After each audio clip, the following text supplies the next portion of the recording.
Welcome to Monthly Money, where we break down someone's income and spending for the last month and see how that all comes together to meet the future goals that they want to achieve. Today we are meeting with Tanner. Tanner, how old are you and where are you from? I am 23 and I'm from Phoenix, Arizona. What do you do for a living? Bartender. How much do you make a year on average, or month or week? Ooh, I would say about 2,500 a month take home. Take home, okay. How do you feel getting by on 2,500 bucks a month? That's not a super large amount of money. That's about, I think it's like close to 40 or no, it's like 30 or so. yeah, about That $30,000 a year. That's so 50% of Americans make $30,000 a year or less. I think it's like 48.5% of Americans. So you're in that like bottom half of income level. How do you feel living off of that? um I mean it could definitely be better for sure, but it's been okay so far. I'm starting a new job which will change it a little bit. It's not going to change it that much, though. It's still going to be mostly the same, but What's the new job? it's just a different restaurant. It's fine dining. And it's just going to be a much better opportunity than where I am now. Is that going to be bartending as well? Yep. Okay. Yep. Very cool. Well, let's take a look at your monthly money and then, yeah, we'll kind of break down the different accounts that you have. So, start with the checking account with Desert Financial Credit Union. Beginning balance $1,558. Put in only $974. Then taken out $511, but then you did have an ending balance of 2021. So why 974 put in this 30 days instead of the 2500? Where was it put into other accounts automatically? Um, 20% automatically goes into my saving, but the only reason I could think of is I just moved to Flagstaff, Arizona, which is about like 2.5 hours away from Phoenix. So I started a new job up here temporarily till I could kind of figure out exactly what I was doing. Um, but that's the only reason I could think of. Maybe that it was kind of mid month, like getting everything going. But Whew, that's a big cut though, even still. But yeah, I definitely understand, especially on like an hourly and tip based job, making a little less if you're for a month if you're moving for like a week or so. Still, that's a huge cut. Do you keep a lot of cash yeah, on hand because of these tips? yeah, I probably about I would say so 20% goes into my savings, not my checking, and then I would probably say another 20 to 30% a night average is cash. Okay, that starts to add up a little. That starts to make up that gap a bit. So in here, some transfers to savings, to card services, the different cards, payroll. Yeah, just going through here. It says transferring back and forth, right? It doesn't look like you spend much on your. Got something from Jackbox Games. Yeah, Oh, and that wasn't even me. That was my sister, and she sent me money back for that. perfect. And then just yeah, some UPS thing and Freddy's, eBay. Yeah, honestly, I think most of my spending is going to be on my credit cards. Yeah, that's what it's looking like because pretty much everything here is just transferring back and forth and paying off things. So that Mm-hmm. makes sense. What still scares me is that 974 put in. And then, Yeah. yeah. But let's see, let's immediately go to the savings, see what was put in there. So we're talking the USAA savings. No, no. I think actually the Desert Financial Savings should be in the same document as the checking. Oh, you know what? You're totally right. And I was actually a bit wrong. So what I was just talking about was the savings. I didn't see that split up in this. It's a little different than Yeah, I normal know. checking. I noticed that when I did the statement, they put them both together. Okay, so the beginning balance for your savings was 1,558. in 974, and now closing balance 2021. Okay, that $900 in there makes so much more sense because into your checking account 2,726 was put in with a beginning balance I was gonna say, 900 sounded like a really low. I was like, yeah, I was a little nervous for a second, and since this is laid out a little different than pretty much any other statement I've seen, it makes sense now that I'm looking at it. So checking account had a beginning balance of 965, and then in was the 2,726. Out was 2,743. So actually a little more left than ended, with an ending balance a little lower at 944. And again, a lot of that stuff that I was reading out, transferring, and then just a couple purchases, that was in the checking account. And then the savings, you had some from the place you work at, and then put in to from your checking into your savings. Okay, so your checking, I like to see that money in, money going out, as long as it's, more strategically placed, like going into specific savings, like it doesn't mean that's necessarily spent. And the fact that we're seeing an increase in your savings of 974, well, actually you then took out of your savings 511. So why was 974 put in and then 511 taken out of your savings? Well, I put 20% of my paychecks, but for that, sometimes, like, let's say it's the first half of the month and I have like extra money, I'll put 500 because my rent's like roughly 900. I'll put the extra money that I have in there just so just so I don't touch it. I don't know, keep it separate, and then I usually just transfer it back out. And when I go to pay rent at the end of the month. Okay. So I'm kind of just trying to put the money aside. Sure. All right. I think that's okay. I've seen quite a few people do that. It's still a little weird to me. I like to be more actionable with every dollar and knowing that, like, hey, okay, so this is what I need for rent and everything, and this is what's in the checking account. Then everything else can then be allocated across different savings and investments. But this is fine. It's still not bad. Now, $2,000 in this savings, and then if we go over and then include the USAA savings of only $339, it was not touched this month for additions or debits. Actually, no. So you put in the entire $339 this month. Yeah, that sounds about right. So $2,339. Those are your two savings accounts totals. What do you plan to do with the savings? Are you trying to get an emergency fund in place, or what is the idea around this?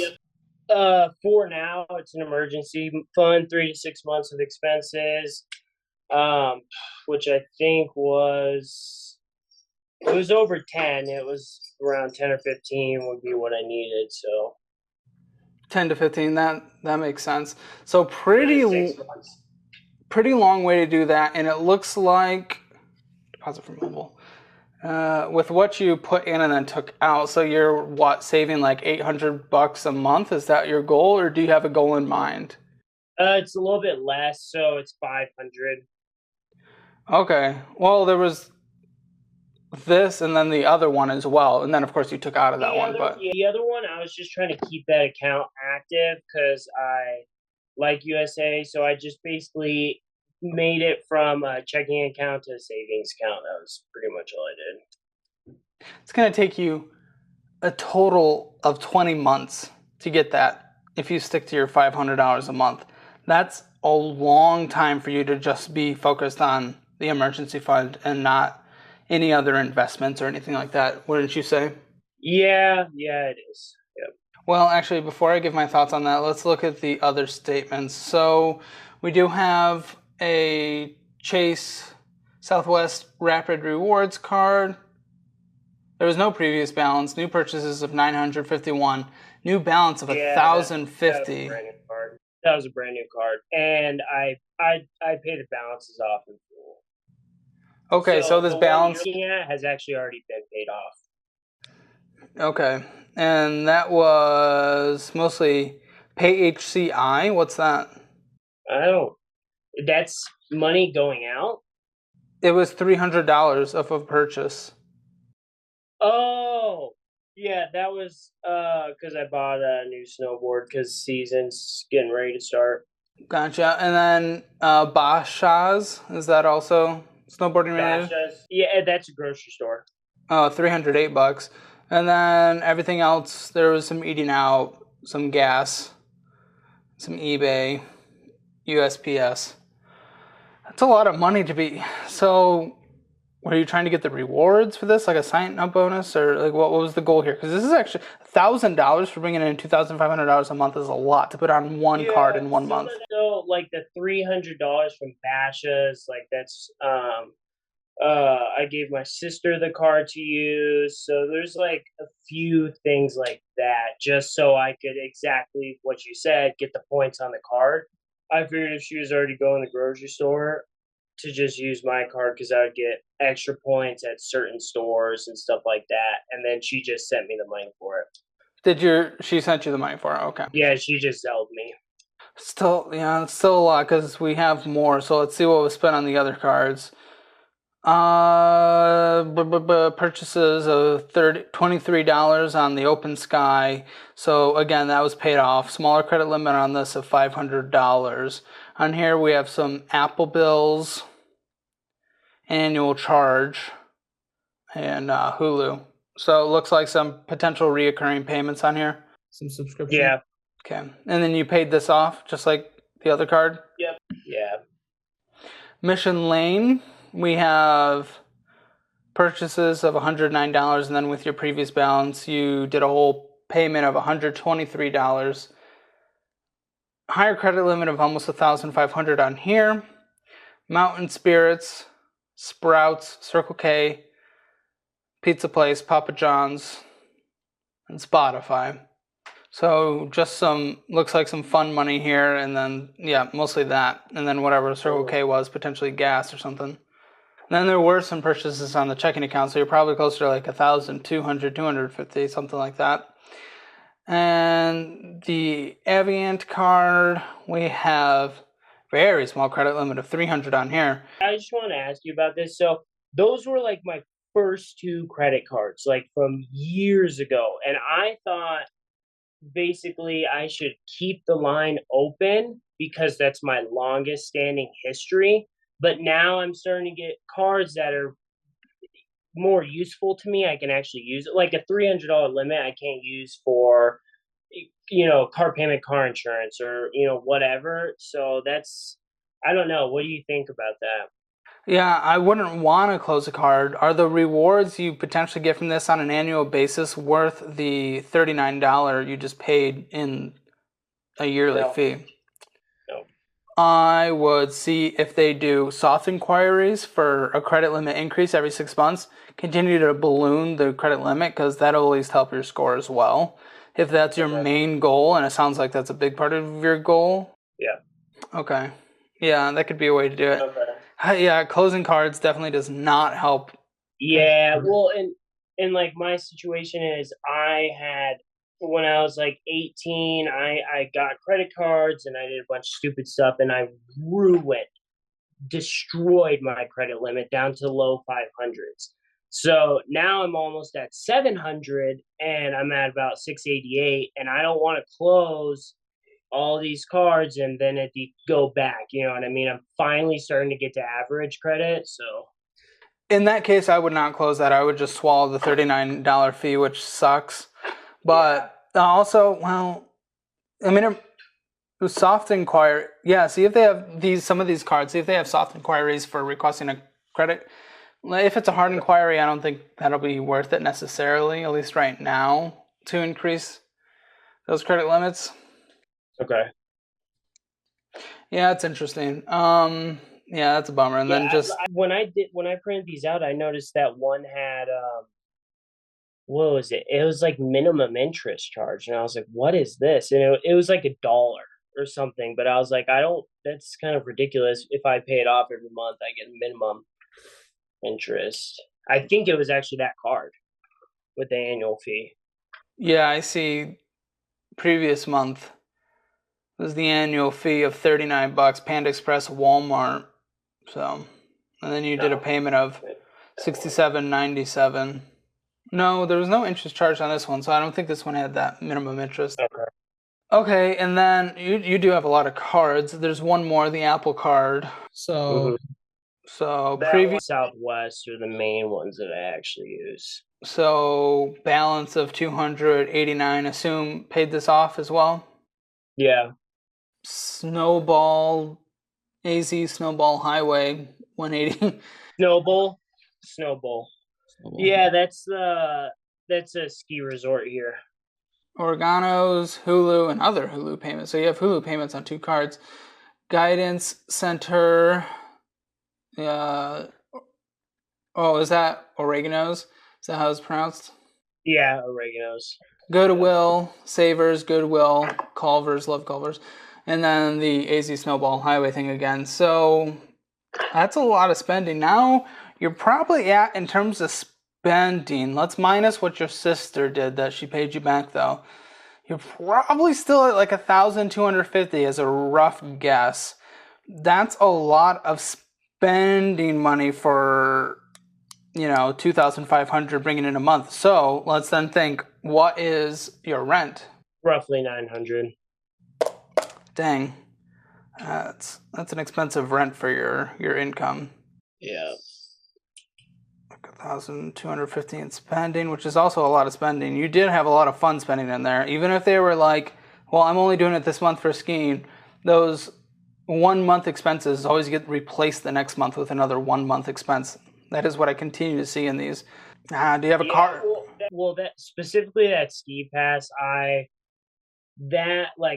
go every day once the winter starts. That's something I bought. It's like $500, and I bought it in like January, and I can go literally every day. I can go to Colorado. There are other resorts, so it's just something I do.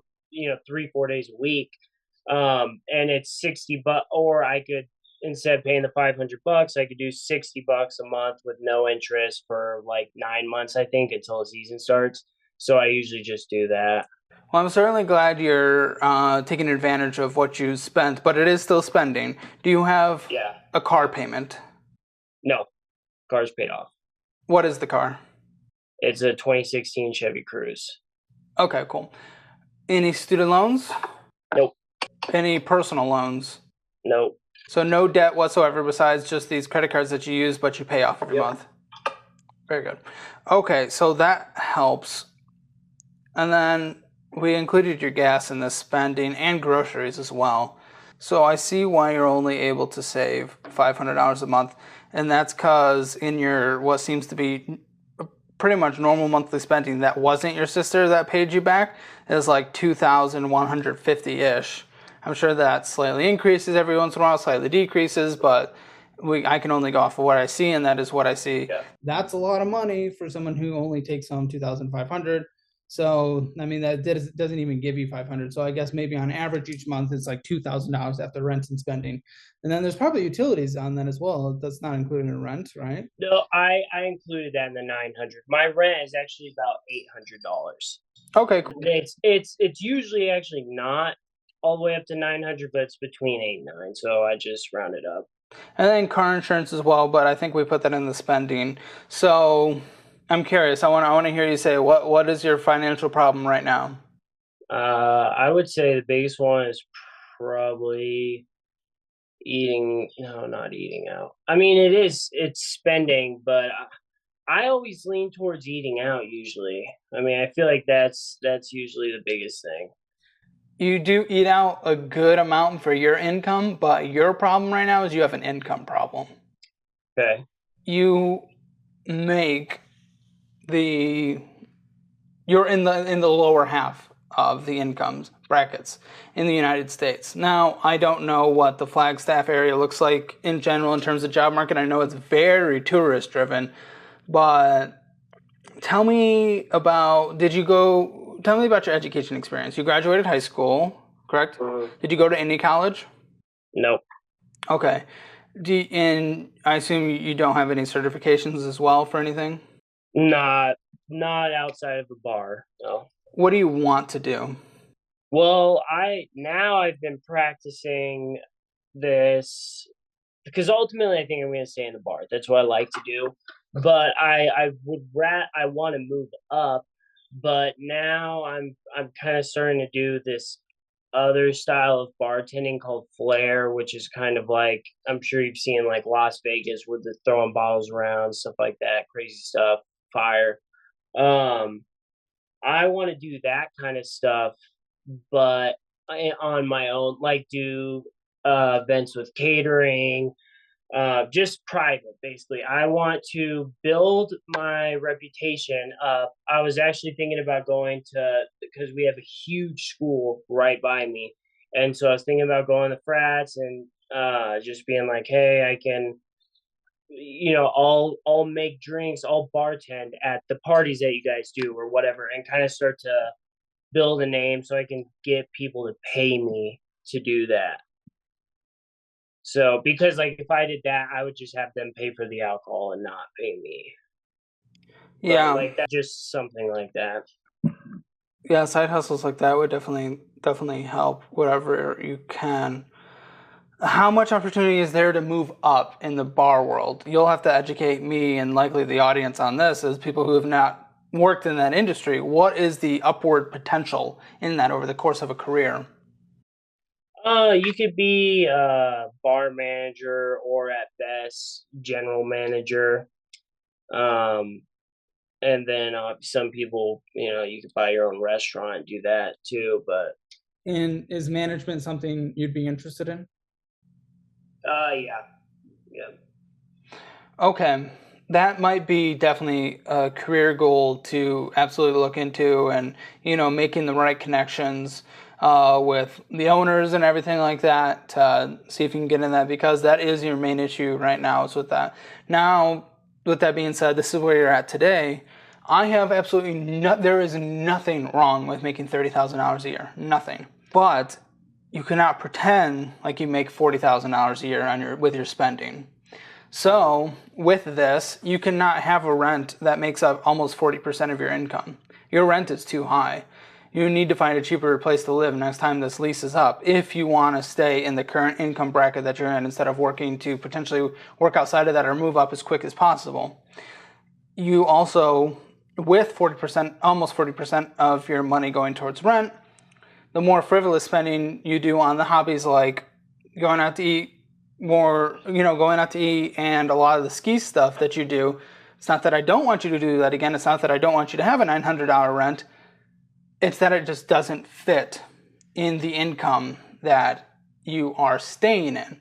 So there's choices that have to be made on your end because 20 months in order to get an emergency fund, and there's not a lot of wiggle room here. 20 months just to get the baseline requirement to start any financial future, that's too long. That is too long. Now, luckily, you don't have to clean up any debt, so you are still ahead of many people, including many people who have a degree who are, thousands of dollars in credit card debts and have bad private student loans, stuff like that. So it's not like you're in a bad place necessarily, but there are choices you have to make. Do you drastically try to increase your income, which might mean working outside of the industry that you like in, or do you cut back on your rent and your more frivolous wants in order to be able to get this emergency fund quicker? Because even when you do, I want you to save more than you are now towards retirement and stuff so you're able to have a good retirement at some point. yeah, yeah. I'm hoping. I mean, this job, it's a brand new restaurant opening, and that's why I see there's more potential because I will have that opportunity to like get close with the managers and actually the owner and see what it takes to move up. They hired me on as a captain, which is I'm above all the servers and bartenders, but I'm below all the managers. So like kind of like a shift lead. So that'll make a little bit of a difference. But I think it's gonna be probably trying to figure out the spending and the rent and stuff because I don't know how quickly I mean I would hope after at the end of this year I could start moving towards moving up in that restaurant, and I think I will be able to because a lot of people come and go, and seeing that's brand new. Um, I've been there since the beginning. Like if I just stay, that's more than what most people do. Okay. So yeah, I think it's suspending. Okay. I'm gonna. Well, I do try side hustles, like all the Savers, Goodwill, and stuff. All that I sold on eBay for profit. So there's stuff like that too, but that's not much. Like I think I made in that month $200 from that. well, So $200 for your income is actually a good amount. So, I laid out the different paths of cutting back spending or increasing income. And just some quick math. Technically, right now, you're not fully hitting the 50-30-20 rule in terms of your needs are a little meh, but you're actually saving 20%. So you're doing the 20% saving in there. What's bad is the 20% is not enough. And that's showing that there's an income issue. So what I would say, looking through this to meet the goals that you want to do in terms of your overall monthly spending and income, do whatever you can do to increase that income. That's my thoughts here. okay. Let Tanner know what you think about his financial situation in the comments below. And if you want to see things like this happen live, chat with me on a daily basis, and have a video chat once a week, feel free to join my private Discord, linked in the description below. Shout out to my 4 Cups of Coffee supporters: Abdiel Martinez, Mark, Josh Bennett, Clayton006, Tyler Chong, Drew Smith, Timothy Williams, Sam I Am, Jason Spriggs, Nicholas Daly, Tom L, Jay Freedom, and Hans. 8 Cups of Coffee supporters making the dream come true: Joseph Strickland, Anthony, an anonymous supporter, and Sam V03. Subscribe and stick around for more. Thanks.